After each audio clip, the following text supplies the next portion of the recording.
ورحمة الله وبركاته. الحمد لله رب العالمين، والصلاة والسلام على سيد الأنبياء والمرسلين وعلى آله وأصحابه أجمعين ومن تبعهم بإحسان إلى يوم الدين. أما بعد، قال الله تبارك وتعالى في القرآن المجيد والفرقان الحميد: أعوذ بالله من الشيطان الرجيم، بسم الله الرحمن الرحيم. يا أيها الذين آمنوا أطيعوا الله وأطيعوا الرسول وأولي الأمر منكم. صدق الله العظيم.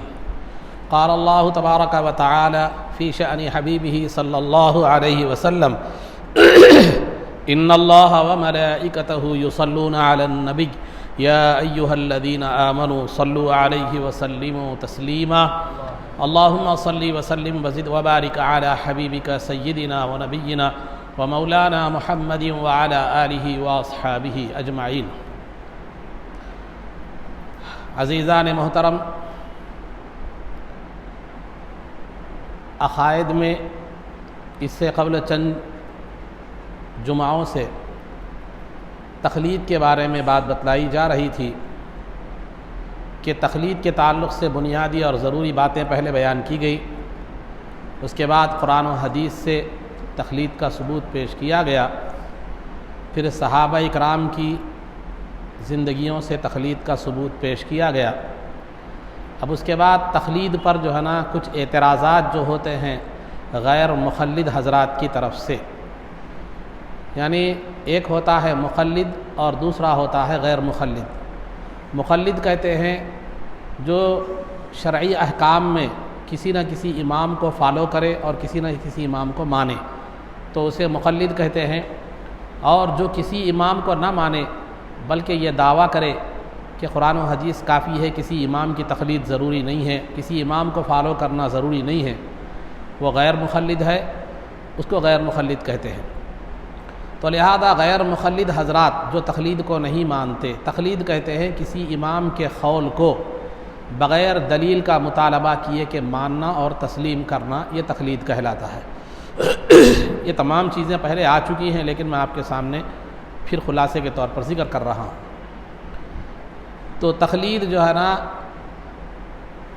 مسئلہ یہ ہے، علماء کا اتفاق ہے، اہل سنت والجماعت کا اتفاق ہے کہ چاروں امام اعظم ابو حنیفہ، امام شافعی، امام مالک اور امام احمد بن حنبل رحمۃ اللہ تعالی علیہم اجمعین میں سے کسی ایک امام کی تقلید کرنا، ان کو فالو کرنا ایک عام آدمی کے لیے، بلکہ ایسے عالم کے لیے جو قرآن و حدیث سے مسائل نکالنے کی صلاحیت نہیں رکھتا، اس کے لیے بھی ان چار اماموں میں سے کسی ایک کو فالو کرنا، کسی ایک کو کی اتباع کرنا، یہ ہدایت ہے اور یہ حق ہے.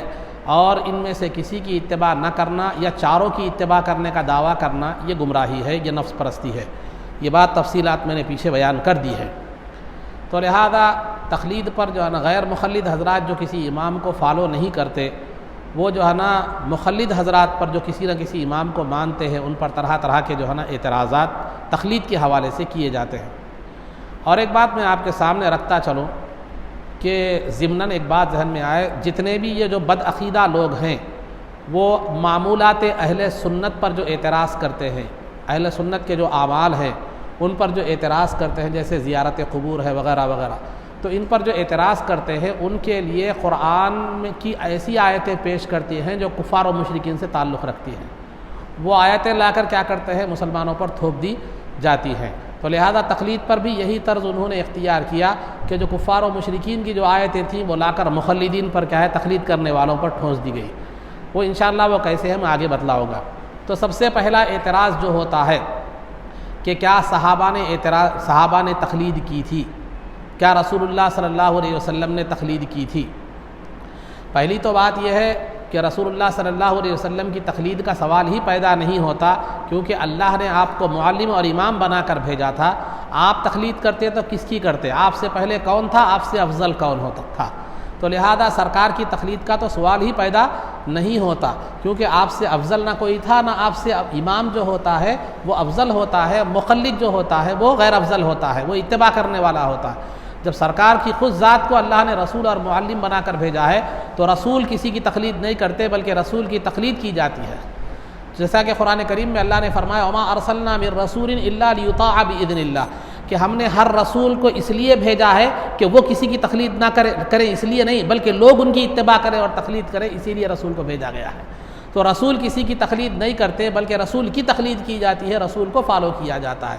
وما ارسلنا من رسول الا لیطاع باذن اللہ، ہم نے جو ہے نا کسی رسول کو نہیں بھیجا مگر اس لیے تاکہ وہ رسول کی تقلید کی جائے، رسول کی اطاعت کی جائے اور رسول کی اتباع کی جائے۔ تو رسول اتباع کے لیے ہوتے ہیں، اطاعت کے لیے ہوتے ہیں، تقلید کے لیے ہوتے ہیں، وہ کسی کی تقلید نہیں کرتے۔ اب رہا دوسرا سوال، کیا صحابہ نے تقلید کی تھی کیا؟ ایک ویڈیو میں نے دیکھا تھا اتفاق سے غیر مخلص صاحب کا، کہ انہوں نے جو ہے نا یہ کہا تھا کہ دیکھو انہوں نے ایک تجزیہ کیا، انہوں نے ایک تجزیہ، دیکھو امام اعظم کی جو پیدائش جو ہوئی وہ 80 ہجری میں ہوئی، 80 ہجری میں ہوئی، اور جو ہے نا 80 ہجری کے بعد آپ پیدا ہوئے، اس کے بعد آپ نے پہلے تجارت اختیار کی فلاں، اس کے بعد اب مان لو 20 سال کے بعد وہ امام بن گئے۔ 20 سال کے بعد کیا کرے وہ صاحب کے میں قول بتا رہا ہوں، مولانا کی وہ تقریر بتا رہا ہوں کہ 20 سال کے بعد وہ جو ہے نا امام بن گئے۔ تو امام بننے کے بعد 100 سال سے آپ کی تقلید شروع ہوئی، 100 ہجری کے بعد آپ کی تقلید شروع ہوئی۔ تو کیا پھر 100 ہجری تک کوئی لوگ جو ہے نا امام نہیں تھے؟ 100 ہجری تک کے لوگوں نے کس کی تقلید کی، کس کی اتباع کی، کس امام کو فالو کیا؟ صحابہ نے کس امام کو فالو کیا؟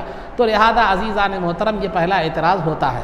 تو میں نے سابقہ جمعہ میں یہ بات بتلا دی ہے کہ صحابہ میں تقلید کا رواج تھا، صحابہ میں تقلید مطلق بھی تھی اور تقلید شخصی بھی تھی، دونوں بھی تھی۔ دونوں کی مثالیں میں نے آپ کو جو ہے نا احادیث کی روشنی میں نے بیان کر دی ہیں کہ جو ہے نا صحابہ میں 2 طرح کے صحابہ تھے۔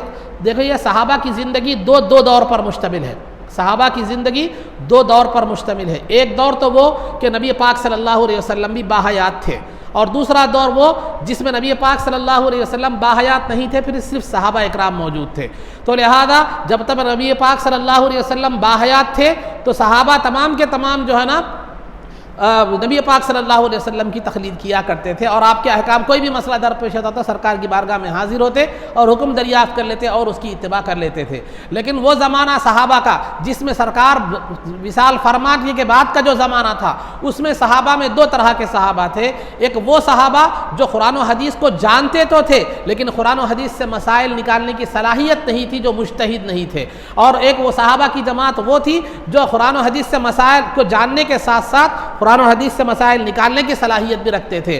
تو جو صحابہ قرآن و حدیث سے مسائل نکالنے کی صلاحیت نہیں رکھتے تھے، جو مجتہد نہیں تھے، وہ جو ہے نا ان صحابہ کی تقلید کیا کرتے تھے جو قرآن و حدیث سے مسائل نکالنے کی صلاحیت رکھتے تھے۔ یہ سابق میں نے اس کی تفصیلات اور مثالیں بھی میں نے آپ کے سامنے جو ہے نا عرض کر دی ہیں۔ تو مطلب یہ ہے کہ پہلا جو سوال ہوتا ہے کہ صحابہ نے تقلید کی تھی کیا، کس امام کی تقلید کی تھی؟ تو لہذا صحابہ نے جو ہے نا تقلید کی تھی، نبی پاک صلی اللہ علیہ وسلم کی بھی تقلید کی تھی، اور جو غیر مجتہد صحابہ تھے وہ مجتہد صحابہ کی انہوں نے تقلید کی تھی۔ تو تقلید کا ثبوت احادیث سے بھی میں نے، سرکار کے ارشادات سے بھی میں نے بتلا دیا، صحابہ کی زندگی سے بھی میں نے اس سے قبل کیا کیا ہے، بتلایا ہے۔ تو پہلا جو اعتراض ہوتا ہے کہ صحابہ نے کیا تقلید کی تھی، تو یقیناً صحابہ نے تقلید کی تھی۔ یہ پہلا سوال کا جواب ہے، اس کی تفصیل پیچھے کے اس میں آپ دیکھ سکتے ہیں۔ اب رہا دوسرا سوال یہ ہوتا ہے کہ قرآن کریم میں اللہ رب العزت فرماتا ہے وَلَا رَطْبٍ وَلَا يَابِسٍ إِلَّا فِي كِتَابٍ مُبِينٍ، کہ ہر معمولی سوکھی چیز اور معمولی تر چیز کا ذکر جو ہے نا قرآن کریم میں موجود ہے۔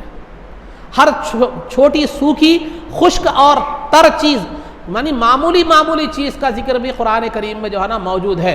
جب قرآن میں سب کچھ موجود ہے، قرآن خود کہہ رہا ہے وَلَا رَطْبٍ وَلَا يَابِسٍ إِلَّا فِي كِتَابٍ مُبِينٍ، ہر معمولی چیز کا ذکر، چھوٹی سے چھوٹی چیز کا ذکر کیا ہے، قرآن کریم میں موجود ہے۔ تو پھر ہمیں امام کی تقلید کرنے کی کیا ضرورت ہے؟ قرآن میں جب سب کچھ موجود ہے، قرآن میں جب سب کچھ موجود ہے تو امام کی تقلید کرنے کی ضرورت کیا ہے؟ یہ ایک سوال پہلی بات۔ قرآن کافی ہے ہمارے لیے، اور جو ہے نا ہماری رہنمائی کے لیے قرآن کافی ہے۔ ہاں یقیناً قرآن کافی ہے رہنمائی کے لیے، اس میں کسی کو شک نہیں ہے، نہ ہمیں شک ہے نہ آپ کو شک ہے۔ لیکن قرآن خود کہتا ہے ھدی للناس، یہ قرآن تمام لوگوں کے لیے ہدایت ہے، خود قرآن کہتا ہے۔ تو قرآن میں ہر چیز موجود ہے، موجود ہونا الگ ہے، لیکن کیا تجھ میں اتنی صلاحیت ہے کہ وہ موجودہ چیزوں کو نکال سکے؟ کیا تجھ میں اتنی صلاحیت ہے کہ تو موجودہ چیزوں کو نکال سکے؟ دیکھیے سمندر میں موتی ضرور ہوتے ہیں، اس میں کوئی شک نہیں ہے، سمندر میں موتی، لیکن آپ میں نکال سکتے ہیں؟ آپ میں نکال سکتے نہیں. اگر آپ بولے میں بولے کہ آپ موتی سمندر میں، میرے کو بھی تیرنا آتا ہے، میں تیرنے میں ماہر ہوں، لہذا موتی نکالنے کے لیے میں خود بھی نکال لے سکتا ہوں، غوطہ خور کی کیا ضرورت ہے، غوطہ لگانے والے کی کیا ضرورت ہے، لہذا میں بھی نکال سکتا ہوں، بلکہ سمندر میں گئے تو واپس آنا نہیں ہو سکتا، یا آپ کی لاش واپس آتی ہے. تو لہذا سمندر میں تو موتی ہوتے ہیں لیکن نکالنا ہر شخص کی بات نہیں ہوتی. اور اسی طرح طب یعنی ڈاکٹریٹ کا جو علم ہے، وہ سائنس کا جو علم ہے، وہ تمام کتابوں میں موجود ہے، لیکن ہر آدمی کے بس کی بات نہیں ہے کہ جو ہے نا کیا کر سکے، وہ پڑھ کر ڈاکٹری کر سکے یا پڑھ کر راکٹ بنا سکے. سو عبدالکلام ویسا بولے تو پھر عبدالکلام کی ضرورت ہی نہیں تھی. تو لہذا قرآن میں ہر چیز کا ذکر تو موجود ہے، لیکن وہ موجود تو ہر چیز کا ہے، لیکن وہ نکالنا اور اس چیز کو نکالنا اور اس کو سمجھنا یہ ہر کس و ناقص کی بس کی بات نہیں ہے. تو لہذا ایک بات. اور تیسری بات یہ بھی ہے کہ اگر یہی کہا جائے قرآن میں ہر چیز موجود ہے، ہر چھوٹی سے چھوٹی چیز کا ذکر موجود ہے، ہمیں کسی امام کی تقلید کی ضرورت نہیں ہے، تو پھر یہ بھی کہا جائے گا کہ حدیث کی بھی ضرورت نہیں ہے، کیونکہ قرآن میں ہر چیز موجود ہے، تو پھر حدیث کی کیا ضرورت ہے، حدیث کی کیا ضرورت ہے. تو قرآن میں ہر چیز موجود ضرور ہے، لیکن اس کی وضاحت کے لیے اللہ رب العزت نے نبی پاک صلی اللہ علیہ وسلم کو منتخب فرمایا. یہ نہیں کہا کہ قرآن میں تم جیسا ہے، قرآن میں ہر چیز موجود ہے، تم قرآن پڑھ لو کافی ہے، یہ نہیں کہا گیا، بلکہ جو ہے نا قرآن کی تفسیر کے لیے اللہ نے جس ذات کو منتخب فرمایا پہلے مفسر کے طور پر، وہ سرکار کی ذات تھی. خود قرآن میں اللہ نے فرمایا وَنَزَّلْنَا عَلَيْكَ الْكِتَابَ لِتُبَيِّنَ لِلنَّاسِ، ہم نے آپ پر قرآن کو نازل فرمایا تاکہ آپ قرآن کی تفسیر بیان کریں، اس کی وضاحت کریں. کیوں سرکار کی ضرورت کیوں تھی؟ قرآن میں جب ہر چیز موجود ہے تو پھر مسلمان قرآن پڑھ لیتا، کافی ہو جاتا. اللہ نے سرکار قرآن کی وضاحت کے لیے سرکار کو کیوں منتخب فرمایا؟ تو معلوم یہ ہوا کہ قرآن میں ہر چیز موجود ہے، لیکن اس سے حاصل کرنا ہر کس و ناقص کی بس کی بات نہیں ہے، اس کے لیے کوئی رہنما کی ضرورت پیش آتی ہے. تو لہذا جس طرح قرآن کی تفسیر کے لیے جو ہے نا سرکار کی وضاحت اور حدیث کی ضرورت ہے قرآن کو سمجھنے کے لیے، اسی طرح شریعت کے پیچیدہ مسائل جو قرآن و حدیث میں موجود ہے، جس کو سمجھنا ہر کس و ناقص کی بس کی بات نہیں ہوتی، ان مسائل میں خود سے سمجھنے کی جس کے اندر صلاحیت نہیں ہے، اس کے لیے وہ ہے، اس کے لیے ضروری یہ ہے کہ وہ ایسے لوگوں کی اتباع کرے جو کیا ہے قرآن و حدیث کو سمجھا ہو، قرآن و حدیث کی فہم رکھتے ہو، اور جو ہے نا اس سے انہوں نے مسائل نکالا ہو. تو لہذا موتی اگر آپ خود نکالنے جائیں تو موت یقینی ہے، لیکن غوطہ خور کی طرف آپ رجوع ہوں، غوطہ خور سے آپ جو ہے نا مل کر اس سے موتی لے تو موتی بھی حاصل ہو جائیں گے، زندگی بھی بچ جائے گی، زندگی بھی بچ جائے گی. تو بہرحال عزیزان محترم، قرآن میں تو ہر چیز ہے، ولا رطب ولا یابس الا فی کتاب مبین، لیکن سمجھنا اور قرآن سے نکالنا یہ ہر کس و ناقص کی بس کی بات نہیں ہے، بلکہ اس کے سمجھنے کے لیے اللہ نے شروع سے قرآن کو سمجھنے کے لیے عوام پر اس کو موقوف نہیں کر دیا، بلکہ سرکار کو مفسر بنایا. سرکار کی احادیث کی تشریح صحابہ نے کی، صحابہ کے اقوال کی تشریح تابعین نے کی، اور تبع تابعین نے کی، پھر اس کی تشریح جو ہے نا ائمہ اکرام نے کی. تو ظاہر سی بات ہے اگر آپ بیمار ہو جائے تو کتاب پڑھ کر یا انٹرنیٹ پر مار کر گولی سرچ کر کے نہیں اختیار کرتے، بلکہ ڈاکٹر سے رجوع ہوتے ہیں، کیونکہ وہ جو ہے نا وہ طب کے علم کو سمجھنے والا ہے اور اس کا ماہر ہے، اس کی اونچ نیچ سے واقف ہے. نہیں سب کچھ ہے، سب ریسرچ موجود ہے، کوئی سی بیماری کے لیے کوئی سی دوا ہے، میں نیٹ پہ مار کے لے لیتا ہوں، بولے تو گولی اندر جان باہر ہو جاتی. تو لہذا آپ کی زندگی میں خود اگر آپ بیمار ہو جائیں تو نیٹ پر سرچ کر کے گولی اختیار نہیں کرتے، بلکہ ڈاکٹر سے رجوع ہوتے ہیں. تو لہذا یہ اس بات کی علامت ہے کہ قرآن سے نکالنا، قرآن میں تو ہر چیز موجود ہے، لیکن جو ہے نا نکالنا ہر کس و ناقص کی بات نہیں ہے. اور دوسری بات، یہی قرآن کہتا ہے، یہی قرآن جہاں یہ کہتا ہے کہ قرآن میں ہر چیز موجود ہے، جہاں یہی قرآن کہتا ہے کہ ھدی للناس، یہ قرآن تمام لوگوں کے لیے ہدایت ہے، وہی قرآن کہتا ہے یضل بہ کثیرا ویہدی بہ کثیرا، اسی قرآن سے بہت سے لوگ گمراہ ہوتے ہیں اور بہت سے لوگ کیا ہوتے ہیں، ہدایت پاتے ہیں. پھر کیا ہدایت، گمراہ کیسا ہو رہے ہیں قرآن سے؟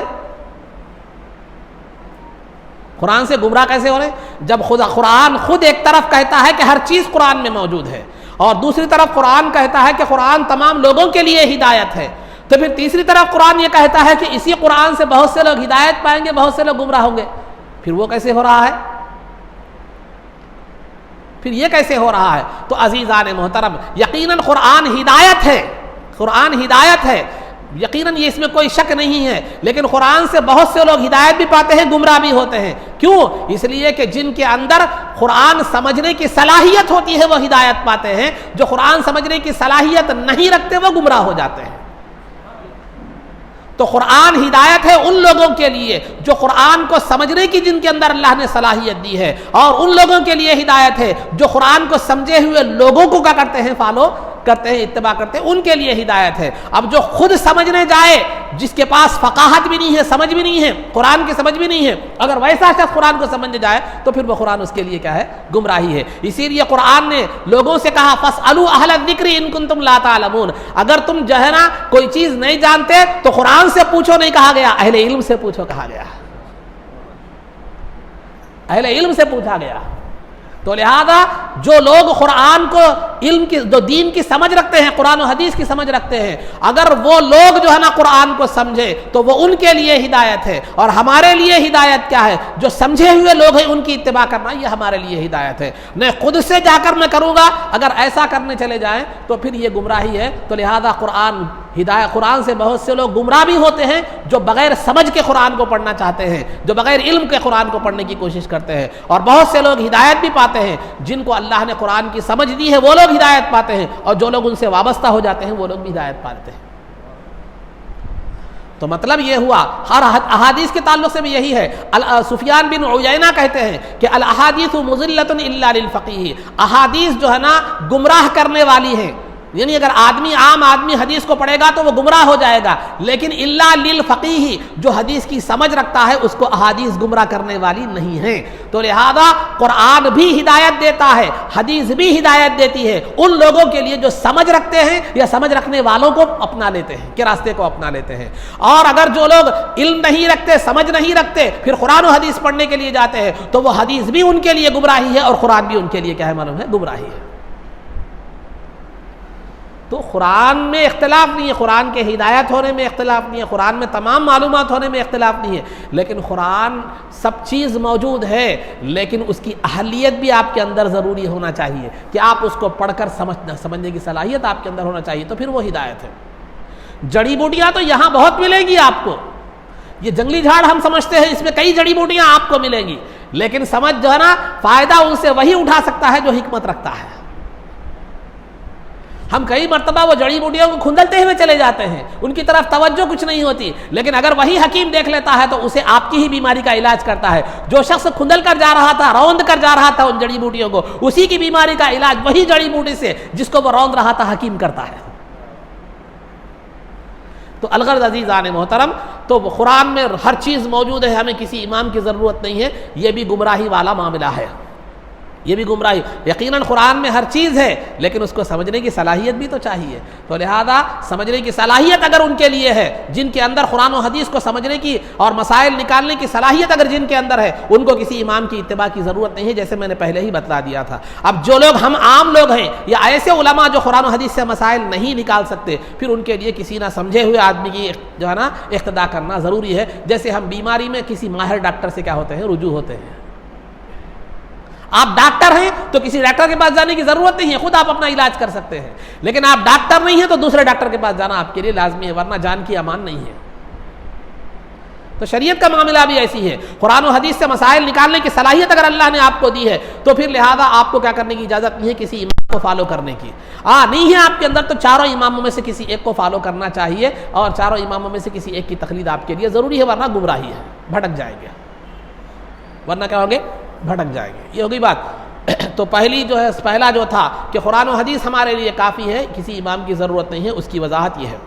اور ایک بات جو ہے نا، دوسری آیت جو عام طور پر پیش کی جاتی ہے تقلید جائز نہیں ہونے پر، تقلید کے غلط ہونے پر، قرآن کہتا ہے وَلَقَدْ يَسَّرْنَا الْقُرْآنَ لِلذِّكْرِ، ہم نے قرآن کو آسان کر دیا ہے ذکر کے لیے، ہم نے قرآن کو آسان کر دیا ہے ذکر کے لیے۔ یہاں ذکر کے دو معنی ہے، ایک تو نصیحت، دوسرا یاد کرنا، نصیحت یاد کرنا۔ تو آیت کا ترجمہ کیا ہوا، ہم نے قرآن کو آسان کر دیا ہے نصیحت حاصل کرنے کے لیے، یا قرآن کو ہم نے آسان کر دیا ہے یاد کرنے کے لیے، حفظ کرنے کے لیے بول سکتے ہیں، حفظ کرنے کے لیے، ٹھیک ہے۔ تو عزیزان محترم، اب یہ آیت کو پیش کر کے کہتے ہیں کہ قرآن میں ہر چیز کو ہم نے اللہ خود فرما رہا ہے کہ ہم نے قرآن کو میں ہر چیز کو کیا کر دیا ہے، آسان قرآن کو ہم نے آسان کر دیا ہے. جب قرآن آسان ہے تو پھر جو ہے نا ہمیں کسی امام کی تقلید کی کیا ضرورت ہے, کسی امام کو ماننے کی کیا ضرورت ہے, کسی امام کو فالو کرنے کی کیا ضرورت ہے. خود اللہ بول رہا ہے, ایک آیت میں بول رہا ہے قرآن میں ہر چیز ہے, ایک آیت میں بول رہا ہے قرآن جو ہے نا آسان ہے. جب ہر چیز موجود ہے اور قرآن آسان ہے تو پھر کسی کی فالو کرنے کی, کسی کی اتباع کرنے کی کیا ضرورت ہے. یہ دوسرا اعتراض ہوتا ہے. تو عزیزان محترم, خود قرآن کی آیت میں اس کا جواب ہے. قرآن کی آیتیں جو ہے نا دو تین طرح کی ہے. ایک تو آیتیں وہ ہیں آیات محکمات جس میں احکام اور مسائل بیان کیے گئے ہیں, احکام اور مسائل بیان کیے گئے ہیں. اور دوسری وہ آیت, یہ احکام اور مسائل والی آیتیں 500 آیتیں ہیں, 500 آیتیں ہیں. تو لہذا یہ آیات محکمات, قرآن خود کہتا ہے هو الذی انزل علیک الکتاب منہ آیات محکمات ہن ام الکتاب, کہ قرآن میں جو ہے نا آیات محکمات ہیں, یعنی ایسی آیتیں ہیں جن میں آیات جو بالکل واضح ہیں, جن میں احکامات کیا کیے گئے ہیں, بیان کیے گئے, نماز روزہ زکوٰۃ وغیرہ احکامات بیان کیے گئے ہیں. وہ کتنی 500 آیتیں ہیں, اور وہ کتاب کی جڑ ہے, اصل ہے, قرآن کی اصل ہے. وَأُخَرُ مُتَشَابِهَاتٌ, اور قرآن کی دوسری آیتیں ایسی ہیں جو متشابہات ہیں, جن کے معنی جو ہے نا کوئی نہیں جان سکتا, جن کا مفہوم سوائے اللہ اور اس کے رسول کے کوئی نہیں جان سکتا. اس کے بارے میں حکم یہی ہے کہ جو ہے نا یہ ایمان رکھا جائے کہ اس کی جو بھی مراد ہے وہ حق ہے, ہم اس کی پر ایمان رکھتے ہیں. آیات متشابہات ہے. تیسری آیتیں وہ ہے جو ہے نا نصیحتوں پر مبنی ہے. اللہ نے سابقہ قوموں کے واقعات کو بیان فرمایا, ان کی تباہی کے واقعات کو بیان فرمایا. قرآن میں کئی چیزیں نصیحت کے لیے جو ہے نا بیان کی گئی ہیں, کئی آیتیں کیا ہے مطلب نصیحت کے لیے بیان کی گئی ہیں. تو نصیحت والی جو آیات احکام محکمات ہے, یعنی جو مسائل والی آیتیں ہیں جس میں احکام بیان کیے گئے ہیں, ان میں تقلید جو ہے نا ضروری ہے, کسی مجتہد کی تقلید ضروری ہے. اور آیات متشابہات میں تقلید اخلید نہیں ہے, بلکہ صرف ایمان رکھنا ہے کہ اس کی جو بھی معنی اور مراد اور مفہوم ہوگا اللہ اور اس کے رسول بہتر جانتے ہیں, وہ جو بھی ہے حق ہے, ہم ایمان رکھتے ہیں, وہ ایمان ہے, تقلید نہیں ہے. آیات متشابہات. تیسرا جو ہے نا وہ آیات ہیں جس میں نصیحتیں بیان کی گئی ہیں, نصیحتیں بیان کی گئی ہے. تو جو ہے نا آپ کے لیے نصیحت واز کی باتیں ہیں, آپ کی خیر خواہی کی باتیں ہیں, تو ان آیات میں بھی کسی امام کی تقلید کی ضرورت نہیں ہے, بلکہ وہ آیتیں پڑھیں, اس میں جو نصیحت کی گئی ہے اس پر عمل کریں. وہ آیتیں جو پڑھی گئی ہے نا. تو قرآن کریم میں جس چیز کو آسان کر دینے کا ذکر ہے کہ ہم نے قرآن کو آسان کر دیا ہے, ہم نے قرآن کو آسان کر دیا ہے, تو اس سے مراد وہ آیتیں ہیں جس میں نصیحت ہے, جس میں نصیحت ہے. نصیحت والی آیتوں کو ہم نے کھول کھول کر بیان کر دیا ہے, نصیحت والی باتوں کو. تو لہذا یہاں کسی امام کو فالو کرنے کی آپ کو ضرورت نہیں ہے. نصیحت کی باتیں جو ہے وہ سن لیں اور اس پر کیا کریں, عمل کر لیں, زندگی بہتر ہو جائے گی. تو پورے قرآن کو آسان نہیں کیا گیا, بلکہ نصیحت والی آیتوں کو آسان کر دیا گیا, کیونکہ آگے بیان کر رہا ہے اللہ تعالیٰ للذکری, ہم نے قرآن کو آسان کر دیا, نصیحت کے لیے آسان کر دیا. جب نصیحت کے لیے قرآن کو آسان کر دیا تو نصیحت والی آیتیں ہی آسان ہیں, دوسری آیتیں اتنی آسان. پورا قرآن آسان نہیں ہے, پورے قرآن کو آسان نہیں کیا, بلکہ نصیحت کے لیے ہم نے قرآن کو آسان کر دیا ہے. تو نصیحت کس چیز سے ہوتی ہے؟ نماز کی آیت سے نصیحت کیسے ہوگی؟ زکوٰۃ کی فرضیت کی آیت سے نصیحت اسی چیز سے ہوتی جس میں آپ کی خیر خواہی اور بھلائی ہے. تو لہذا قرآن کو ہم نے نصیحت کے لیے آسان کر دیا ہے. تو لہذا نصیحت کے لیے جب آسان کیا ہے تو قرآن میں جو آیتیں نصیحت کے مفہوم رکھتی ہیں, نصیحت پر مبنی ہے, نصیحت پر مشتمل ہے, ان کو ہم نے آسان کر دیا ہے. جب آسان کر دیا ہے تو آپ کو کسی امام کو پوچھنے کی ضرورت نہیں ہے, وہ نصیحتیں سنو اور عمل کرو. ہم بھی کہتے ہیں وہاں کسی امام کی تقلید کی ضرورت. تو یہ دوسرا اعتراض کہ قرآن کو اللہ نے آسان کر دیا ہے تو پھر ہمیں کسی امام کی تقلید کی کیا ضرورت. تو قرآن کو اللہ نے پورے قرآن کو آسان نہیں کیا, قرآن خود بول رہا ہے نصیحت کے لیے آسان کر دیا ہے. تو جو آیتیں نصیحت کا مفہوم رکھتی ہیں, مضمون رکھتی ہیں, ان کو ہم نے آسان کر دیا ہے, وسیع کی امام کی ضرورت نہیں. وہ تو ہم بھی کہتے ہیں. آخری اور بہت سے ہیں اعتراضات میں, آخری بات بتا رہا ہوں, اور ایک بات بتا رہا ہوں. تیسری بات جو بتے ہیں, تو قرآن کریم میں اللہ تعالیٰ فرماتا ہے اہل کتاب کے تعلق, یعنی عیسائیوں کے تعلق سے فرماتا ہے کہ جو ہے نا اتخذوا احبارہم ورہبانہم اربابا من دون اللہ, اتخذوا احبارہم ورہبانہم اربابا من دون اللہ. ان لوگوں نے یعنی عیسائیوں نے اپنے علماء کو اور اپنے درویشوں کو یعنی پادریوں کو, پادری کہتے ہیں ان لوگ, رہبان کہتے ہیں ایسے لوگوں کو جو دنیا سے کنارہ کش ہو گئے, اپنے دنیا سے الگ تھلگ ہو کر جو ہے نا اپنی عبادت گاہوں میں عبادت میں کیا ہے مصروف ہے. پادری جس کو ہمارے پاس جو جو اگر وہ ہندی میں اگر اس کو بولا جائے تو جوگی جس کو کہتے ہیں، اور جو ہے نا ان کے پاس کیا ہے پادری وغیرہ کہتے ہیں، اور اردو میں اگر دیکھا جائے تو درویش ہم جس کو کہہ سکتے ہیں۔ تو جناب جنہوں نے دنیا سے کنارہ کشی اختیار کر لی اور جو ہے نا علیحدہ دنیا سے الگ تھلگ ہو کر عبادت ریاضت میں مشغول ہو گئے، دنیا سے کوئی لین دین انہوں نے رکھا، تو رہبان۔ تو لہذا عیسائیوں کے تعلق سے کہا جاتا ہے کہ اتخذوا احبارہم ورہبانہم اربابا من دون اللہ، ان عیسائیوں نے اپنے علماء کو اور اپنے پادریوں کو اللہ کو چھوڑ کر رب بنا لیا، یعنی اپنے علماء کو رب بنا لیا اور اپنے پادریوں کو انہوں نے کیا کر لیا؟ رب بنا لیا، اپنے پادریوں کو رب بنا لیا، علماء کو رب بنا لیا، پادریوں کو کیا کر لیا؟ رب بنا لیا۔ اب یہ آیت کے نازل ہونے کے بعد کیا ہوا؟ عدی بن حاتم رضی اللہ تعالیٰ عنہ صحابی رسول ہیں، عدی بن حاتم، انہوں نے سرکار سے پوچھا، وہ عیسائی تھے، پہلے وہ عیسائی تھے، بعد میں مسلمان ہو گئے، تو مسلمان ہونے کے بعد جب یہ آیت نازل ہوئی تو سرکار سے انہوں نے پوچھا کہ یا رسول اللہ، اس آیت میں عیسائیوں کے تعلق سے کہا جا رہا ہے کہ انہوں نے علماء کو اور جو ہے نا پادریوں کو کیا کر لیا؟ رب بنا لیا، خدا بنا لیا، اللہ کو چھوڑ کر، اللہ کو چھوڑ کر رب بنا لیا، خدا بنا لیا ان پادریوں کو اور علماء کو، جبکہ میں خود عیسائی تھا، عیسائیوں نے اپنے علماء کو اور اپنے پادریوں کو رب نہیں بنایا، خدا نہیں بنایا۔ پھر یہ آیت کا مطلب کیا ہے؟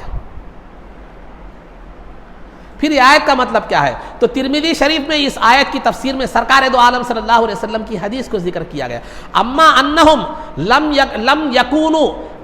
یکونوا یعبدونہم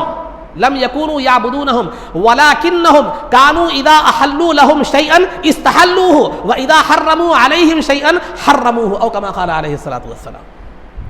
یعنی سرکار نے فرمایا اس آیت میں عیسائیوں نے اپنے علماء اور اپنے درویشوں کو رب بنانے کا مطلب یہ ہے کہ ان کے علماء اور درویش کسی چیز کو حلال قرار دیتے تو یہ اس کو حلال سمجھتے تھے عیسائی، اور وہ کسی چیز کو حرام قرار دیتے تو عیسائی کیا کرتے تھے؟ اس کو حرام سمجھتے تھے، یہ مطلب ہے اس کا۔ تو اپنے علماء کی حلال کردہ چیزوں کو حلال سمجھتے تھے، علماء جس چیز کے تعلق سے کہہ دیں کہ یہ حلال ہے تو عیسائی اسے حلال سمجھتے تھے، اور علماء کسی چیز کے تعلق سے کہہ دیں کہ یہ حرام ہے تو عیسائی اس کو کیا کرتے تھے؟ حرام سمجھتے تھے، حرام جو ہے نا سمجھتے تھے۔ تو لہذا یہ مطلب ہے، تو اللہ نے ان کی مذمت فرمائی کہ تم نے جو ہے نا کسی بھی چیز کو حلال اور حرام قرار دینا، یہ اللہ اور اس کے رسول کا حق ہے، یہ اللہ اور اس کے رسول کا حق ہے۔ کوئی اللہ اور اس کے رسول کے علاوہ کوئی امتی کسی چیز کو حلال قرار نہیں دے سکتا، کسی چیز کو حرام قرار نہیں دے سکتا۔ یہ اللہ اور اس کے رسول کو جو ہے نا کا حق ہے کہ وہ کس چیز کو حلال قرار دینا ہے، کس چیز کو حرام قرار دینا ہے۔ تو جب ان کے علماء نے خود سے اپنی ذات سے چیزوں کو حلال اور حرام قرار دینا شروع کر دیا تو انہوں نے جو اللہ کا اور اس کے رسول کا جو مقام تھا اس مقام کو کیا کر لیا معلوم ہے؟ اپنے ہاتھ میں لے لیا۔ جو حق تھا وہ حق کو انہوں نے کیا کر لیا؟ اپنے ہاتھ میں لے لیا، کیونکہ حلال و حرام کا اختیار صرف اللہ اور اس کے رسول کو ہوتا ہے۔ لیکن ان عیسائیوں کے علماء اور درویشوں نے اپنی طرف سے چیزوں کو حلال و حلال بنانا شروع کر دیا، تو لہذا انہوں نے اللہ اور اس کے رسول کا جو ہے نا حلال و حرام کا جو مقام تھا اس کو انہوں نے کیا کر لیا؟ اپنا لیا۔ تو لہذا ان کے پیروکاروں نے، ان کی پیروی کرنے والوں نے ان کی باتوں کو ماننا شروع کر دیا، ان کو جو ہے نا وہ حقدار سمجھنا شروع کر دیا کہ وہ حقدار ہیں اس بات کی کہ کسی چیز کو حلال قرار دیں، کسی چیز کو کیا کریں؟ حرام قرار دیں۔ تو لہذا اسی وجہ سے اللہ نے فرمایا کہ اللہ کے حق کو چھیننے والوں کی اتباع کرنے والوں کے تعلق سے کہا گیا کہ وہ جو ہے نا اپنے علماء کو اور درویشوں کو کیا کر دیا؟ رب بنا دیا، رب بنا دیا، خدا بنا دیا۔ کیوں بنا دیا خدا؟ اسی لیے بنا لیا کہ انہوں نے خدا کا حق چھینا تھا، خدا اور اس کے رسول کے حق کو اپنے اوپر کو انہوں نے کیا کر لیا تھا؟ چھین لیا تھا، اور ان کی اتباع کر رہے ہیں دوسرے عیسائی۔ تو لہذا انہوں نے علماء کو گویا رب بنا لیا۔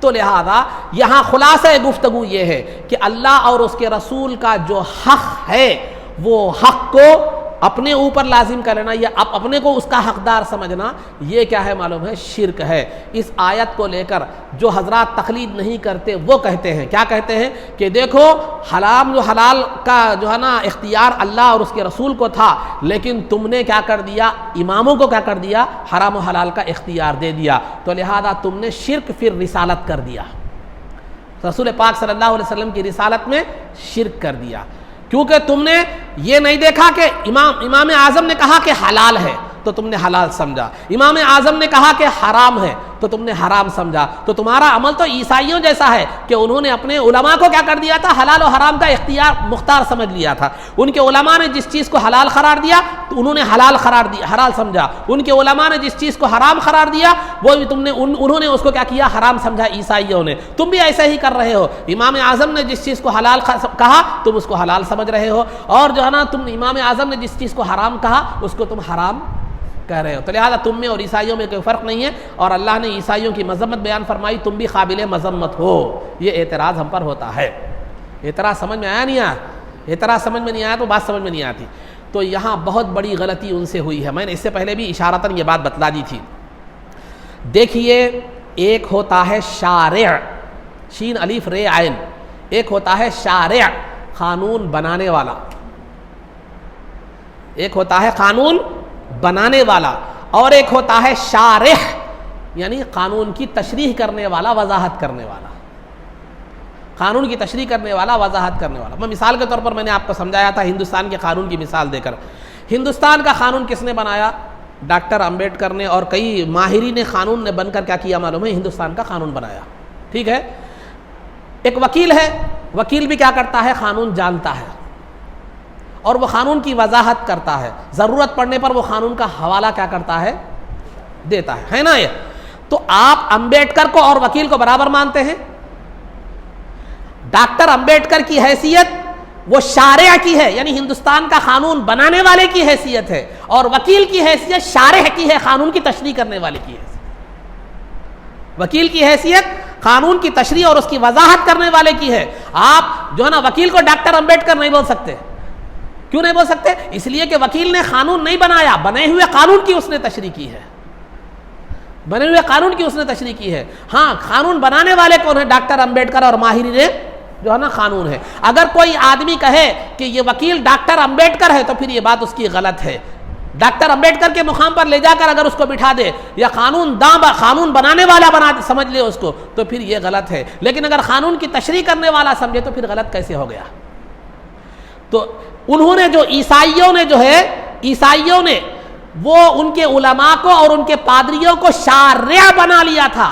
شارع یعنی قانون بنانے والا سمجھ بیٹھا تھا، قانون بنانے والا سمجھ بیٹھا تھا۔ کون؟ عیسائیوں نے اپنے علماء کو اور اپنے پادریوں کو ایسے ہی سمجھا تھا جیسے خدا اور رسول قانون بناتے ہیں، اسی طرح یہ بھی قانون بنانے کا حق رکھتے ہیں، ایسے انہوں نے سمجھا تھا۔ لیکن ہم اماموں کو قانون بنانے والا نہیں سمجھتے، اللہ اور اس کے رسول کی قانون کی تشریح کرنے والا سمجھتے ہیں، قانون کی تشریح کرنے والا سمجھتے ہیں۔ یہ بات ان کے سمجھ میں نہیں آئی۔ انہوں نے ہم کو بھی، مخلدین کو بھی، حنفیوں اور شافعیوں کو بھی یہ سمجھا کہ ہم اماموں کو جو ہے نا قانون بنانے والے کا درجہ دیتے ہیں۔ یہ بالکل غلط ہے، ہم کسی بھی امام کو قانون بنانے والے کا درجہ نہیں دیتے۔ قانون بنانے والا اللہ اور اس کا رسول ہے، یہ امام اس قانون کی تشریح کرنے والے ہیں، اور ہم ان پر بھروسہ کر کے کہ انہوں نے جو بھی مسائل ہمیں بیان کیے ہیں اللہ اور اس کے رسول کے قانون کی وضاحت کی ہے۔ جیسے آپ وکیل پر بھروسہ کرتے ہیں، کوئی کیس لے کر گئے تو وہ کوئی صاحب کیسا کریں گے آپ، کیس کیسا لڑیں گے، دلیل بتاؤ، کیا کیسا کون سا قانون پیش کریں گے، کوئی دلیل دیں گے، آپ نہیں پوچھتے، بھروسہ کرتے ہیں وکیل پہ جا کے دیتے ہیں، ماہر وکیل ہے، کیس جیت جاتا، بلکہ آپ گھر میں جا کے سو جاتے ہیں۔ اس سے یہ نہیں پوچھتے کہ میرا یہ کیس ہے، اس کو آپ کیسا لڑیں گے، کیا دلائل پیش کریں گے، کون سے قانون کی دفعہ پیش کریں گے، وہ سب نہیں پوچھتے۔ آپ کو یقین ہے کہ یہ وکیل ماہر ہے، بکتا نہیں، جو ہے نا یہ جو ہے نا آپ اس کو کیا کر سکتے ہیں، کیس دے کر مطمئن ہو جاتے ہیں، اس سے دلائل نہیں پوچھتے، کیسے بحث کریں گے نہیں پوچھتے، کیسے جرح کریں گے جو ہے نا نہیں پوچھتے۔ کیوں؟ وہ ماہر ہے، تو کیوں معلوم ہے کہ قانون جانتا ہے، وہ قانون کے حساب سے مجھے کیا کرے گا، میرا مسئلہ، میرا حق کیا کرے گا، مجھے دلائے گا۔ آپ اس بھروسے پر رہتے ہیں۔ تو اسی طرح ہم بھی جو ہے نا بلا تشبیہ و تمثیل، ہم بھی جو ہے نا ائمہ اکرام کو پر اعتماد کرتے ہیں کہ انہوں نے جو بھی مسائل بیان کیے ہیں وہ قانون بنانے والے نہیں ہیں، اللہ اور اس کے رسول کے قانون کی تشریح کرنے والے ہیں، اور وہ اپنے علم کی وجہ سے، تقوی کی وجہ سے، طہارت کی وجہ سے اس قابل ہے کہ ان پر اعتماد کیا جائے اور ان کی دلیل کو اپنایا جائے اور ان پر بھروسہ کر کے اس پر عمل کیا جائے۔ تو یہ مفہوم ہے ہمارے پاس، ائمہ کا مقام شارع، قانون بنانے والے کا نہیں ہے، قانون کی تشریح کرنے والے کا ہے۔ لیکن جن یہودیوں کی مذمت قرآن میں کی گئی ہے، انہوں نے اپنے علماء اور پادریوں کو قانون بنانے والے کا درجہ دیا تھا، جو خدا اور اس کے رسول کا حق ہے۔ یقیناً وہ شرک ہے، لیکن یہ شرک نہیں ہے۔ تو انہوں نے لا کر مشرکین کی باتوں کو لا کر، ان کے عمل کو لا کر مخلدوں پر تھوپ دیا اور ہمارے کو مشرک بنا دیے، بات سمجھ نہ سکے، بات جو ہے نا سمجھ نہ سکے۔ بات سمجھ میں آ گئی آپ کو؟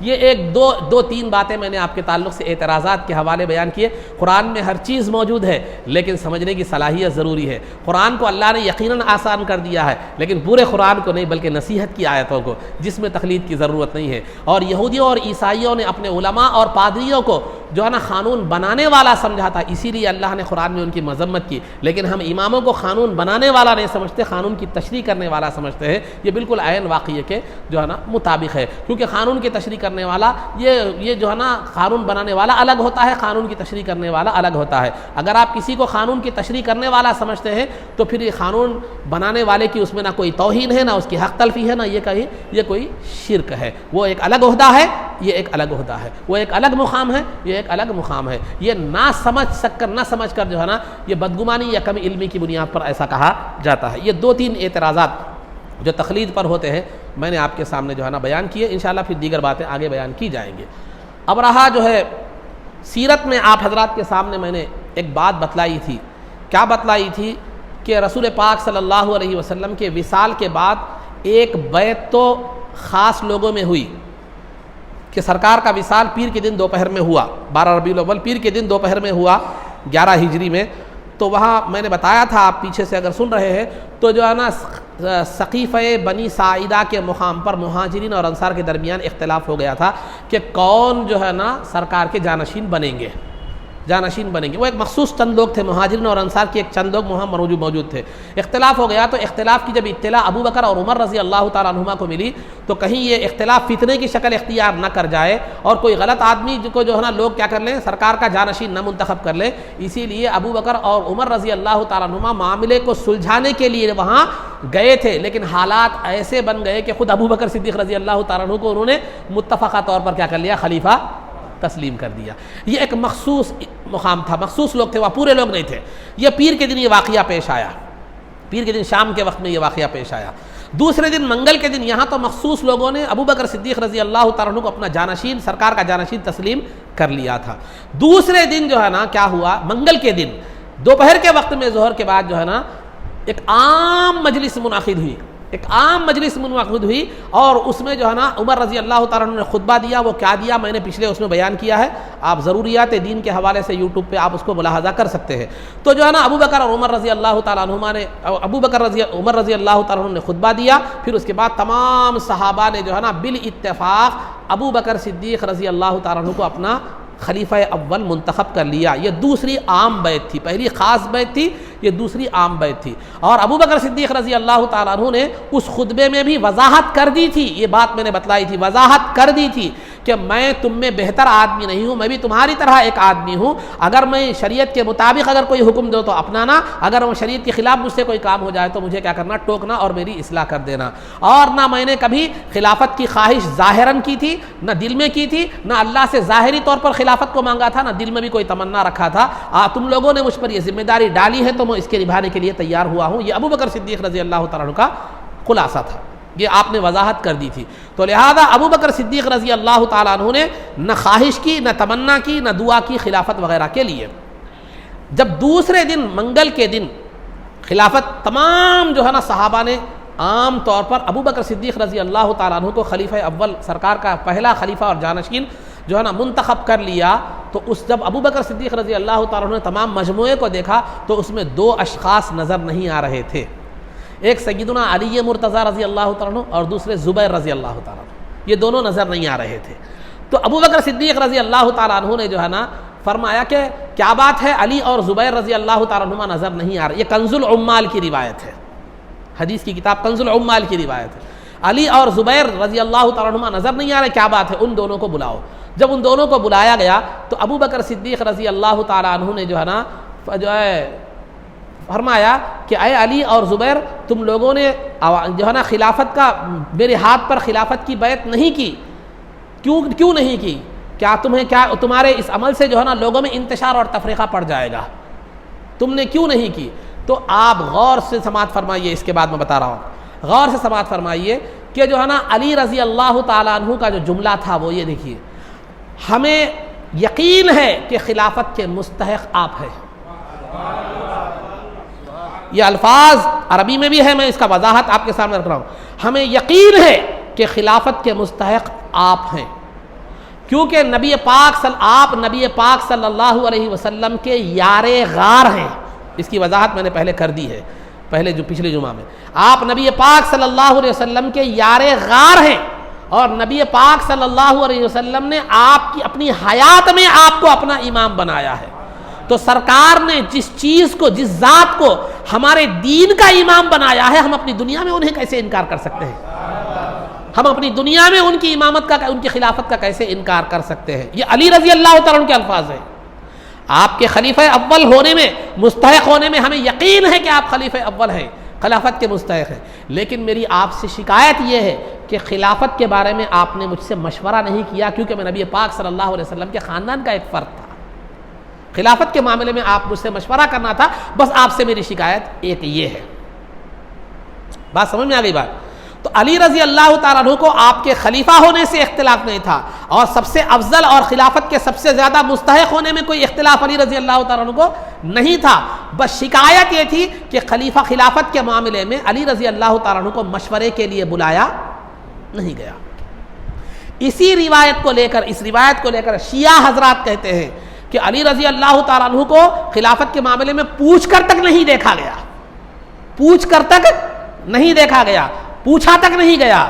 تو میں آپ سے پوچھتا ہوں، پچھلی باتیں میں نے بتائی ہے، ابو بکر صدیق رضی اللہ تعالیٰ عنہ کو کس نے بلایا تھا؟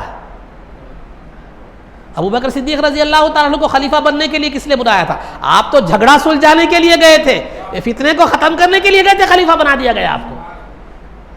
چلو ایسا ہوتا ابو بکر صدیق رضی اللہ تعالیٰ عنہ کو خلافت کے لیے بلاتے باضابطہ اور علی رضی اللہ تعالیٰ عنہ کو چھوڑ دیتا، تو یہاں کیا ہے معلوم ہے؟ ایک سوتیلا سلوک معلوم ہوتا تھا. نہ ابو بکر کو بلایا گیا، نہ علی رضی اللہ تعالیٰ عنہ کو بلایا گیا. ابو بکر تو خلافت کی تمنا بھی لے کر نہیں گئے تھے، جھگڑے کو سلجھانے کے لیے گئے تھے سقیفہ بنی ساعدہ میں، لیکن جو ہے نا آپ کو کیا ہے وہاں وہ جو ہے نا خلیفہ بنا دیا گیا. اب رہا علی رضی اللہ تعالیٰ عنہ کی جو شکایت تھی کیا کہ مجھے مشورہ تک نہیں کیا گیا، میں رسول پاک صلی اللہ علیہ وسلم کا داماد بھی ہوں اور خاندان سے بھی تعلق ہے، میں آپ کا چچیرا بھائی بھی ہوں، مجھے مشورہ تک نہیں کیا گیا خلافت کا. تو عزیزان محترم، ابو بکر صدیق رضی اللہ تعالیٰ نے کہا کہ یقیناً آپ سے مشورہ نہیں کیا گیا، لیکن وقت ایسا تھا کہ مشورے کے لیے آپ کا انتظار نہیں کیا جا سکتا تھا، کیونکہ وہاں مہاجرین اور انصار اختلاف کر بیٹھے تھے کہ مہاجرین کہتے تھے کہ سرکار کا خلیفہ مہاجرین میں سے ہوگا، انصار کہتے تھے کہ سرکار کا خلیفہ انصار میں سے ہوگا. اگر وہاں آپ کا انتظار کیا جاتا، تاخیر کی جاتی تو معاملہ فتنے کی شکل اختیار کر لیتا. تو اگر معاملہ نازک ہو جاتا، یا تو اختلاف بڑھ جاتا یا کوئی نااہل آدمی کیا ہو جاتا، خلیفہ بن جاتا. ایسے موقع پر مشورے کا جو ہے نا کوئی جو ہے موقع نہیں تھا، اور مشورے کا کوئی جو ہے نا وہاں پر گنجائش نہیں تھی. اسی لیے حالات کی مجبوری میں جو ہے نا لوگوں نے مجھے خلیفہ بنا دیا، میں نہ چاہتے ہوئے بھی مجھے خلیفہ بننا پڑا. یہ عذر ابو بکر صدیق رضی اللہ تعالیٰ نے علی رضی اللہ تعالیٰ کے سامنے پیش کیا، تو علی رضی اللہ تعالیٰ نے اس کو قبول کر لیا. تو آپ کو ابو بکر صدیق رضی اللہ تعالیٰ کے خلافت کے مستحق ہونے سے کوئی شکایت نہیں تھی، خلیفہ ہونے مشورے سے شکایت تھی، اور وضاحت ابو بکر نے کر دی رضی اللہ تعالیٰ عنہ نے، تو آپ نے اس کو مان لیا، تسلیم کر لیا، اور آپ نے فوراً بیعت کر لی. علی رضی اللہ تعالیٰ نے ابو بکر صدیق رضی اللہ تعالیٰ کے ہاتھ پر بیعت کر لی دوسرے دن منگل کے دن تمام صحابہ کے اجتماع میں. اور ایک روایت یہ بھی ہے کہ پہلے دن ہی کر لیے تھے آپ. خلیفہ بنی ساعدہ میں جو ہے نا جہاں چند مخصوص مہاجرین اور انصار تھے، پیر کے دن جو ہوئی تھی بیعت، خاص بیعت، اس میں ہی کر لیے تھے. ایک روایت ہے اگر وہ نہ بھی مانا جائے تو دوسرے دن منگل کے دن علی رضی اللہ تعالیٰ عنہ نے اپنے شکوے کا اظہار کیا. ابو بکر صدیق رضی اللہ تعالیٰ عنہ نے جو ہے نا وہ شکوہ دور کر دیا، وہ جو ہے نا جو رنجش تھی وہ دور کر دی. تو علی رضی اللہ تعالیٰ عنہ تو پہلے سے خلیفہ آپ کو تسلیم کر چکے تھے، ایک شکایت تھی اور وہ کیا ہے دور ہو گئی. تو آپ نے سب کے سامنے ابو بکر صدیق رضی اللہ تعالیٰ عنہ کے ہاتھ پر بیعت کر لی. یہ کنز الاموال کی روایت. اگر ابو بکر صدیق رضی اللہ تعالیٰ عنہ خلافت کے مستحق نہ ہوتے، جیسا کہ شیعہ حضرات کا قول ہے کہ سرکار نے جو ہے نا یہ وصیت فرمائی تھی کہ میرے بعد علی خلیفہ ہوں گے، میرے بعد کیا ہوں گے، علی خلیفہ ہوں گے. یہ شیعہ کا حضرات ہے، اسی وجہ سے علی کو انہوں نے وصی کا ہاتھ کہتے ہیں وہ لوگ. وصی یعنی رسول پاک صلی اللہ علیہ وسلم کے وصی ہیں. وصی بولے تو جن کے حق میں سرکار نے وصیت کی تھی کہ میرے بعد جو ہے نا یہ خلیفہ ہوں گے. تو یہ اگر یہ بات مان لی جائے کہ علی رضی اللہ تعالیٰ عنہ سرکار کے وصی تھے اور سرکار نے یہ وصیت کی تھی کہ میرے بعد جو ہے نا علی خلیفہ بنیں گے، تو پھر علی رضی اللہ تعالیٰ عنہ پہلے کہتے ابو بکر صدیق رضی اللہ تعالیٰ عنہ سے کہ سرکار نے اپنے بعد مجھے پہلا خلیفہ بننے کی وصیت کی تھی، آپ کہاں بن رہے ہیں پہلا خلیفہ؟ پہلے علی رضی اللہ تعالیٰ عنہ اعتراض کرتے تھے. علی رضی اللہ تعالیٰ عنہ نے اعتراض نہیں کیا بلکہ فرمایا کہ آپ ہی خلافت کے زیادہ مستحق ہے، کیونکہ سرکار نے اپنی زندگی میں ہماری دین کا، نماز کا امام آپ کو بنایا، تو خلافت کے معاملے میں دنیا کے امام بھی آپ ہیں.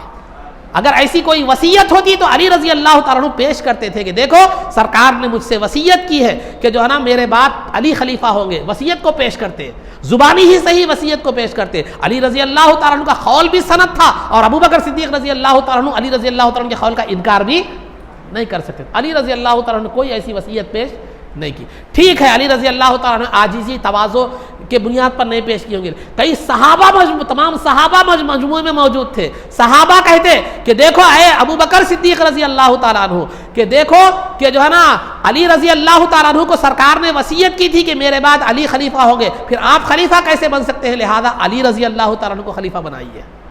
صحابہ تو کہہ سکتے تھے لیکن صحابہ نے بھی نہیں کہا. اور آپ کو انتہائی درجے کی بات بتلاتا چلو، ایک وقت ایسا آیا تھا کہ علی رضی اللہ تعالیٰ عنہ ابھی بیعت نہیں کرے تھے، ابو بکر صدیق رضی اللہ تعالیٰ عنہ کے ہاتھ پر بیعت نہیں کیے تھے، تو ابو بکر صدیق رضی اللہ تعالیٰ عنہ نے فرمایا کہ علی نے میرے ہاتھ پر ابھی تک بیعت نہیں کی ہے اور انہیں حق ہے کہ وہ کسی کو بھی اپنا خلیفہ منتخب کر سکتے ہیں. اے مسلمانوں دیکھو تم نے میرے ہاتھ پر بیعت کر لی ہے، اگر تم میری بیعت کو توڑ کر کسی کو اپنا امیر بنانا چاہتے ہو تو تمہیں اجازت ہے، مجھے کوئی شکایت نہیں ہے. تم جس کو اپنا امیر منتخب کرو گے سب سے پہلے اس کے ہاتھ پر بیعت کرنے والا ابو بکر ہوگا. ایک وقت ایسا بھی آیا، روایت ایسے بھی ہے. اتنی صفائی کے بعد ہم یہ کیسے کہہ سکتے ہیں کہ سرکار نے وصیت کی تھی؟ اگر سرکار وصیت کرتے تو علی رضی اللہ تعالیٰ عنہ کو نہیں معلوم، ہو سکتا ہے تمام صحابہ کو نہیں، خاص گھر میں بلا کر سرکار نے وصیت کی ہوگی، یا تحریراً اگر وصیت کی ہو تو تحریر پیش کرتے تھے علی رضی اللہ تعالیٰ، ریٹن میں اگر ہوتا، نہیں زبانی بولتے تو جو ہے نا علی رضی اللہ تعالیٰ عنہ کو سرکار اگر صحابہ کے سامنے بولتے تو صحابہ کو معلوم ہوتا، صحابہ اعتراض کرتے ابو بکر صدیق رضی اللہ تعالیٰ عنہ کی خلافت پر. علی رضی اللہ تعالیٰ عنہ کو کہتے تو علی رضی اللہ تعالیٰ عنہ دلیل پیش کرتے کہ دیکھو سرکار نے مجھے وصی بنا دیا ہے. بلکہ بخاری اور مسلم کی روایت ہے کہ بی بی عائشہ کے سامنے تذکرہ آیا کہ سرکار نے علی رضی اللہ تعالیٰ عنہ کو کیا وصیت کی تھی کہ میرے بعد خلیفہ علی ہوں گے، بلکہ تو بی بی عائشہ نے کہا، بخاری اور مسلم کی روایت ہے کہ بی بی عائشہ نے کہا کہ نہیں، سرکار کی جو روح قبض ہوئی میرے سینے پر ہوئی، آخری لمحات تک میں سرکار کے ساتھ تھی، سرکار نے ایسی کوئی وصیت نہیں کی. تو اس روایت سے بھی یہ جو ہے نا یہ بات بے بنیاد ہے کہ سرکار نے یہ وصیت کی تھی اپنی زندگی میں کہ میرے بعد خلیفہ علی ہوں گے. یہ عائشہ صدیقہ رضی اللہ تعالیٰ عنہ کی روایت بھی اس کو رد کر دیتی ہے. علی رضی اللہ تعالیٰ عنہ نے بھی جو ہے نا دلیل پیش نہیں کی اور نہ صحابہ نے کوئی دلیل پیش کی کہ سب سے پہلے خلیفہ کی وصیت سرکار نے علی رضی اللہ تعالیٰ عنہ کے تعلق سے کی تھی. تو نتیجہ یہ بے بنیاد بات ہے، یہ جو شیعہ حضرات اٹھاتے ہیں کہ سرکار نے وصیت کی تھی کہ پہلے خلیفہ علی ہوں گے، لیکن ابو بکر اور عمر رضی اللہ اور عثمان رضی اللہ تعالیٰ عنہ نے ان کے حق کو ان کے ساتھ حق تلفی کی. یہ بے بنیاد بات ہے.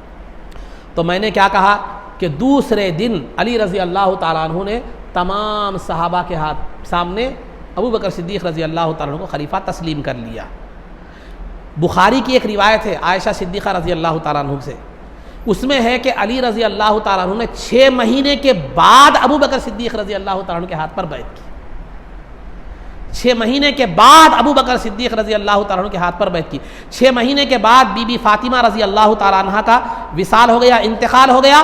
اس کے بعد جو ہے نا علی رضی اللہ تعالیٰ عنہ نے کیا کیا، جو ہے نا ابو بکر صدیق رضی اللہ تعالیٰ عنہ کے ہاتھ پر بیعت کی. یہ بخاری کی روایت ہے بی بی عائشہ سے. اس بارے میں 2 روایتیں ہیں. ایک تو روایت یہ ہے کہ بی بی عائشہ نے فرمایا کہ 6 مہینے کے بعد علی رضی اللہ تعالیٰ عنہ نے ابو بکر صدیق رضی اللہ تعالیٰ عنہ کے ہاتھ پر بیعت کی. یہی عائشہ صدیقہ رضی اللہ تعالیٰ عنہ سے اسی بخاری شریف میں ایک روایت تفصیل یہ ہے کہ بیعت کیسے کی اس کی وضاحت ہے کہ جو ہے نا علی رضی اللہ تعالیٰ عنہ نے پیغام بھیجا ابو بکر صدیق رضی اللہ تعالیٰ عنہ کے پاس کہ جو ہے نا میں آپ سے بات کرنا چاہتا ہوں، آپ کسی دوسرے شخص کو نہ لائیں، آپ اکیلے آئیں، کسی دوسرے شخص کو نہ لائیں. دوسرے شخص سے مراد عمر رضی اللہ تعالیٰ عنہ تھے. تو وہاں جب پیغام پہنچا ابو بکر صدیق رضی اللہ تعالیٰ عنہ کو تو عمر رضی اللہ تعالیٰ عنہ بھی وہاں پر موجود تھے. اور وہ پیغام سنے کہ دوسرے شخص کو ساتھ مت لائے, آپ اکیلے تشریف لائے, تو عمر رضی اللہ تعالیٰ نے کہا کہ آپ مت جائیے, آپ اکیلے مت جائیے. تو ابو بکر صدیق رضی اللہ تعالیٰ نے کہا نہیں میں ضرور جاؤں گا, علی رضی اللہ تعالیٰ نے بلایا ہے تو میں ضرور جاؤں گا. تو ابو بکر صدیق رضی اللہ تعالیٰ گئے علی رضی اللہ تعالیٰ کے مکان پر. تو علی رضی اللہ تعالیٰ نے پھر وہی بات دہرائی کہ میں آل رسول سے تھا, داماد رسول سے تھا, لیکن خلافت کے معاملے میں آپ نے مجھے ترجیح, مجھے مشورہ کرنا بھی جو ہے نا گوارا جو ہے نا نہیں کیا, اور مجھ سے پوچھنا بھی گوارا جو ہے نا نہیں کیا. میں جانتا ہوں کہ آپ خلافت کے مستحق ہیں, آپ خلیفہ ہونے کے مستحق ہیں, آپ ہم میں سب سے افضل اور اشرف ہے, مجھے اس بات پر کوئی اعتراض نہیں ہے. مجھے اعتراض ہے مشورہ نہ کرنے کا, جبکہ میرا بھی کچھ حق تھا آل رسول ہونے کی حیثیت سے, داماد رسول ہونے کی حیثیت سے. تو ابو بکر صدیق رضی اللہ تعالیٰ عنہ کی آنکھوں سے آنسو بہہ گئے, اور آپ نے فرمایا کہ دیکھو میں رسول پاک صلی اللہ علیہ وسلم کی آل میرے نزدیک میری آل سے زیادہ اہم ہے, میری آل سے زیادہ اہم ہے. اب رہا آپ کو جو شکایت ہے مشورہ نہ کرنے کی, حالات ویسے نہیں تھے کہ مشورے کے لیے آپ کا انتظار کیا جاتا, اسی لیے حالات کی مجبوری سے, میرا خود ارادہ خلیفہ بننے کا نہیں تھا, لیکن حالات سے مجبور ہو کر مشورے کا بھی مشورے کا موقع بھی نہیں ملا, اور مجبوراً مجھے جو ہے نا خلیفہ بننا پڑا, ورنہ نہ میری تمنا تھی, نہ میری آرزو تھی, نہ میں نے کسی سے کہا تھا, نہ دعا مانگی تھی خلافت کی. تو علی رضی اللہ تعالیٰ عنہ نے اس بات کو فوراً تسلیم کر لیا اور کہا کہ آپ تشریف لے جائیے, ظہر کے بعد میں آ رہا ہوں, جو ہے یہ ظہر کے بعد میں آپ کے ہاتھ پر تمام لوگوں کے سامنے بیعت کروں گا. چنانچہ 6 مہینے کے بعد جب جو ہے نا یہ روایت جو ہے کہ ظہر کے بعد ابو بکر صدیق رضی اللہ تعالیٰ عنہ منبر پر کھڑے ہوئے اور آپ نے اللہ کی حمد بیان کی, اللہ سے مغفرت طلب کی, ابو بکر صدیق رضی اللہ تعالیٰ اور علی رضی اللہ تعالیٰ عنہ کے فضائل بیان کیے. اس کے بعد ممبر سے اتر گئے, علی رضی اللہ تعالیٰ عنہ ممبر پر چڑھے, اللہ کی حمد و ثنا بیان کی, اور ابو بکر صدیق رضی اللہ تعالیٰ عنہ کے فضائل بیان کیے, اور یہ بتلایا کہ ابو بکر حقدار ہے خلافت کے, سب کے سامنے اپنے ہاتھ پر بیعت کر لی.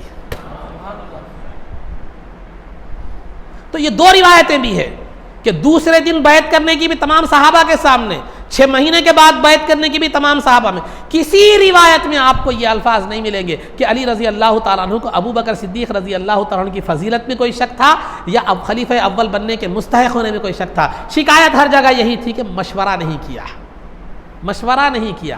مشورے کی وضاحت خود ابو بکر صدیق رضی اللہ تعالیٰ عنہ نے فرما دی, بلکہ اس کو دشمنی پر محمول کرنے کے بجائے محبت پر محمول کرنا زیادہ بہتر ہوگا, اس لیے کہ شکوہ اپنوں سے کیا جاتا ہے, غیروں سے نہیں کیا جاتا.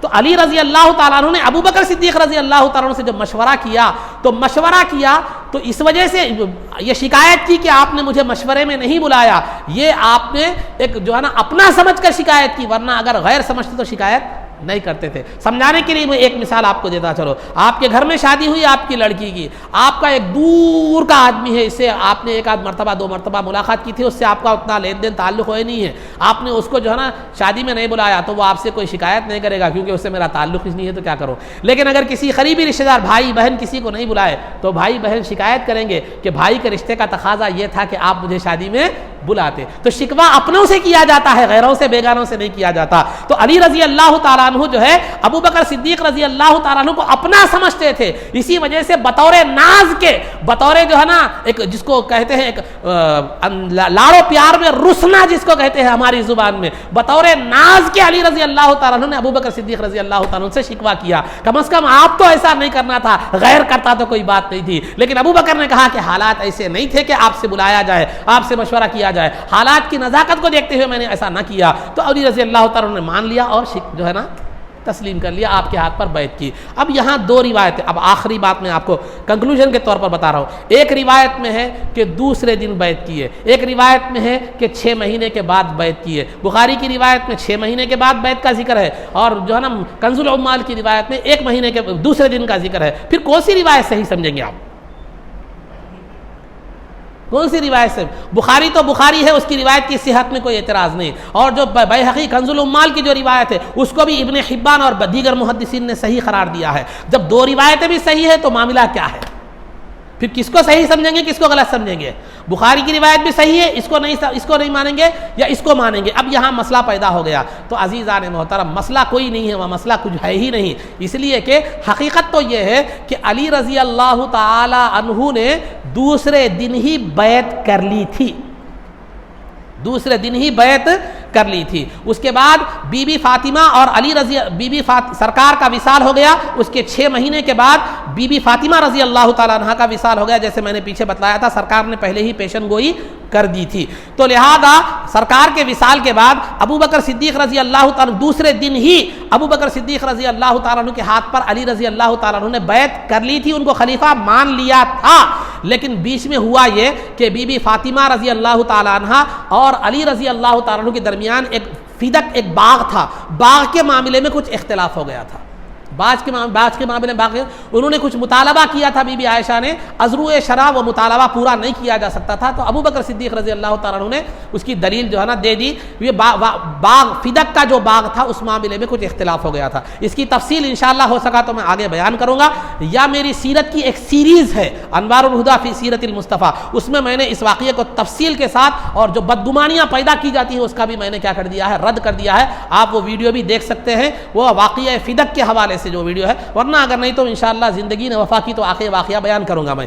تو ابو بکر اور بی بی فاطمہ رضی اللہ تعالیٰ عنہ کے درمیان ایک مسئلے میں تھوڑا سا اختلاف پیدا ہو گیا تھا, لیکن دونوں کے دلوں میں کوئی خرابی نہیں تھی. آپ نے ایک مطالبہ کیا تھا بی بی فاطمہ نے, اس کی تفصیل کی گنجائش نہیں ہے. ابو بکر نے اس کا جواب شرعی روشنی میں دے دیا تھا, تو بی بی فاطمہ چلے گئی تھی. لیکن اس اختلاف کی وجہ سے عوام میں یہ بدگمانی پیدا ہو گئی تھی. اس کے بعد ہوا کیا, بی بی فاطمہ جب مطالبہ کی ابو بکر صدیق رضی اللہ تعالیٰ عنہ سے, اس کے بعد جا کر وہ بیمار ہو گئی اور علی رضی اللہ تعالیٰ عنہ بی بی فاطمہ کی تیمارداری میں مصروف ہو گئے. زیادہ ملاقات ابو بکر صدیق سے کسی سے بھی نہیں ہونے لگی. نمازوں کو آتے چلے جاتے, کیونکہ آپ کی بی بی فاطمہ کی تیمارداری میں مزاج پرسی میں رہ گئے تھے. تو لوگوں میں ایک وسوسہ پھیل گیا تھا, ایک بدگمانی پھیل گئی تھی کہ علی رضی اللہ تعالیٰ عنہ ابو بکر صدیق رضی اللہ تعالیٰ عنہ کی خلافت سے راضی نہیں ہے. تو اس بدگمانی کو دور کرنے کے لیے 6 مہینے کے بعد علی رضی اللہ تعالیٰ عنہ نے سب کے سامنے ابو بکر صدیق رضی اللہ تعالیٰ عنہ کے ہاتھ پر بیعت کی. دونوں روایتوں میں کوئی روایت بھی غلط نہیں ہے, دونوں برابر ہیں اپنی جگہ. حقیقت میں بیعت تو دوسرے دن کر لی تھی, لیکن 6 مہینے کے بعد جو سب کے سامنے بیعت کی وہ بدگمانی کو دور کرنے کے لیے تھی. تو یہ چند خلاصہ, یہ چند باتیں تھیں, آپ ذہن میں رکھ لیجیے جو بھی مختصر ہو سکتا. بس اتنا بھی ذہن میں رکھ لیں تو کافی ہے کہ پہلی 2 بات اس معاملے میں آپ کو 2 سے 3 باتیں یاد رکھ لینا بھی کافی ہے.